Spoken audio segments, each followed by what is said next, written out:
Welcome to our foot restoration routine. This is going to be a 10-minute follow-along video to help you improve your foot strength, mobility, coordination, and just overall adaptability. You don't really need any tools for this routine, but if you do have a kit with some wild toes and a cork ball, that will be really handy.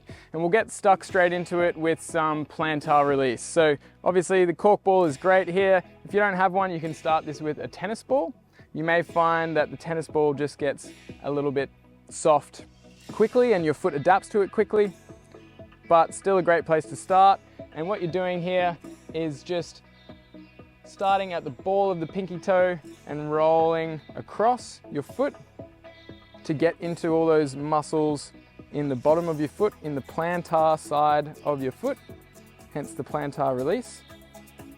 And you're really trying to find some deep pressure that kind of feels like a deep tissue massage here. So you don't want to be gritting your teeth in pain and holding your breath because it hurts so much, but you also don't want it to just feel like a bit of a tickle. You want to get some deep pressure through there, which is really great for building up the suppleness in those muscles and also for building up the mobility in the joints. So you can go side to side like I was doing there, or you can go along the length of your foot. So spending about a minute on each side. Got some kookaburras laughing at me there. They think I look pretty funny. Same thing on the other side, just going side to side at first, exploring around. And what you can do with this as well is if you do find a particularly tender spot, you can hold into that spot and just add a little bit more of your body weight. So the key here is just adjusting the amount of body weight that you're putting on to suit your current needs or the adaptability of your foot as it is now. And you can hold in and then breathe. So the key is always focusing on your breath, especially once you get into some of those really nasty points. You want to keep focusing on the breath. So once you've done a minute on each side, you can take a rest from that. And then we're going to go into some ankle sways. So you can start a bit wider than hip width is good, and you're literally just swaying side to side like that.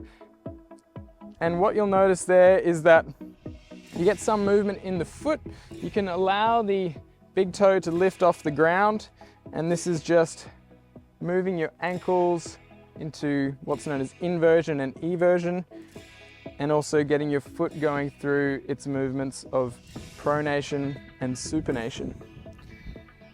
So you want to start very gently with this. A lot of times you may not have really done that movement very much, but as you get used to that, you can narrow your stance, and that's just going to bring you through more of that range of motion. If that feels a bit too intense, then you can widen your stance again. It's all about just finding what level suits your body. But side to side like that, really twisting at the hips and the trunk to get that full rotation, or as much as you can. We're spending 2 minutes on this, so just again focus on your breath. Long, slow, deep breaths through the nose is ideal. And if you're feeling up to it, you can narrow your stance even more and really get onto the edges of your toes, of the pinky toe line and the big toe line. And you'll start to feel quite a decent stretch as you do that. Again, you're not trying to push into pain or anything. It's just exploring the limits, I suppose, of your discomfort, but respecting those limits as well. Cool, so next up, 2 minutes on toe flexion and toe extension stretches.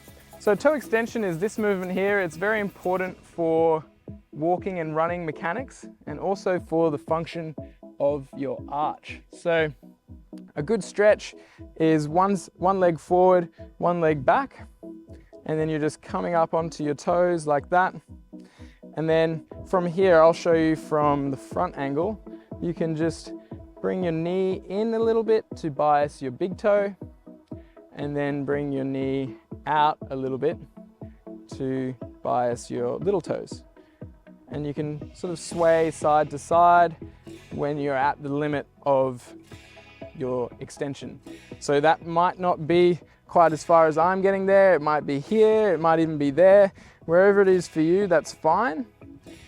But just take note of that. You might want to take a photo of how far you get, and over time you can build that up. So you're likely to feel some stretch down through the underside and maybe even through the muscles of the bottom of your foot. So 1 minute on one side. The other one that I want you to explore is a toe flexion stretch. So preferably 30 seconds of each of these. So toe flexion, might be a little bit more intense because you quite rarely get into that position, but it's actually a really good one to balance out, to stretch out all of these muscles through the shin and the top of the foot. If that's too intense for you, especially with the pressure on the ground, you can get a rolled up towel and put that on. So 30 seconds for the toe flexion and toe extension stretch on both sides. And then you can get into some heel toe rocks for 1 minute. So heel toe rocks, I'll show from the side, is coming up onto your toes like that, as though you're doing a calf raise, basically is a calf raise, and then rocking back onto your heels. You might want to use something for balance here, like a chair or a wall, because we're not really aiming to challenge your balance, although it can be a really good balance activity, balance exercise. But for now, we're really just aiming on restoring the strength and control through the feet, ankles, and toes. So up and down like that. And then if you're feeling adventurous, you can do like a rotating rock there. So up onto your heels, down on the outside edges of your foot, into the middle, and then up onto the inside edges. So you're rotating around as you do that, and you could go in the opposite direction as well. So 1 minute of that at whatever level you're up to, and then we can go into a big toe twist. So big toe twist is planting your big toe at a bit of an angle, so towards the other side, and then you're sort of pinning the ball of your big toe down as you twist the foot in like that. And that is basically just aligning that big toe, which can get squished and cramped into the others from modern footwear. So say you're starting like that, push that down, rotate around and try and splay that out as much as you can. And then you would just hold that position for maybe 5 seconds, try and feel a bit of a stretch through there and a bit of an activation. And then you'll be doing the same thing on the other side. So 30 seconds of each. And you could even go one side, then the other side, and then swap between them. Cool. So last up, we've got arch control. And this is going to be a bit of a combination of some of these that we've done. At first, you want to just do these little knee rotations to look at the effect that that has on your arch. So keeping your big toe planted and your weight evenly distributed in your feet, you are just rotating your knees in and out. From there, as you rotate your knees out, you'll see that you get a little bit of a lift in your arch. And the other thing that you can do to lift your arch is to actually just lift all your toes up. And that's what I was talking about before, is that toe extension activates a mechanism in your foot that lifts the arch. So you can get the knees going, lift the toes, and then just slowly lower the toes down while trying to maintain that lift in the arch. So if I relax that now, it comes down like that.